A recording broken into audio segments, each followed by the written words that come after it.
The term ethnocentrism can be broken down into three parts. The first is the prefix ethno, which alludes to race, people, or culture. The second is center. And lastly, we have ism, which denotes a theory or belief system. Put the parts together and we have a word that describes the belief that means something like, my group of people is in the center and is therefore the most important.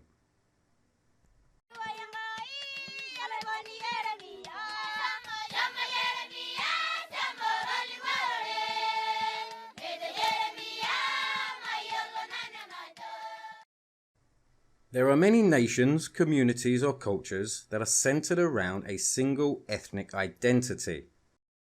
For example, Japan is a country of Japanese people, Thailand of Thais, and Denmark of Danes. A person who believes this is a good thing can be described as ethnocentric.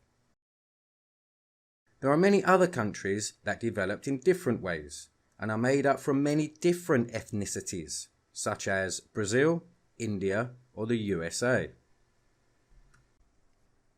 To see a good example of ethnocentrism, let's look at maps of the world from 3 different countries.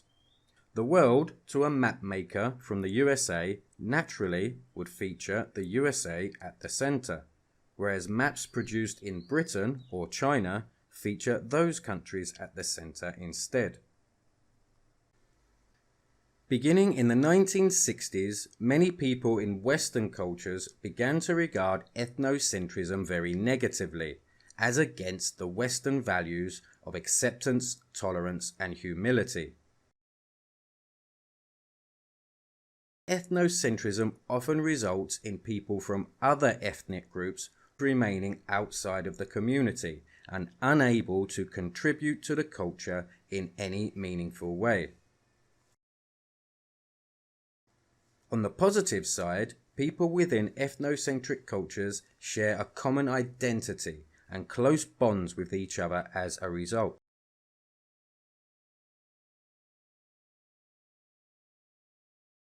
Ethnocentric behavior is to look at the world from the perspective of your own culture and judge everybody outside by the customs and conventions you have learned from within your own culture. Ethnocentrism comes naturally to all of us and is nothing to be ashamed of. However, if we can learn to recognize our own ethnocentric behavior, our interactions and relationships with other people from different cultures are far more likely to be successful. Ethnocentric ways of thinking can lead to the feeling that our own culture is superior to other cultures. If you believe that your own culture does things the correct way, then it is easy to view different cultures and different behaviors as always incorrect and therefore inferior. So judging people from other cultures by the rules and conventions of our own culture isn't good for communication.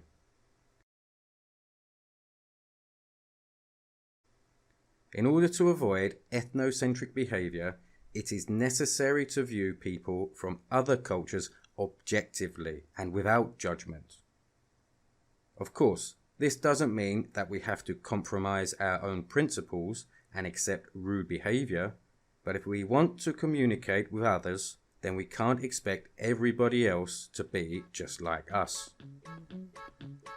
So maybe we can agree it would be better to avoid possible conflicts with others and enjoy interacting with them positively instead. Ala sa sa la di di da di di da ba di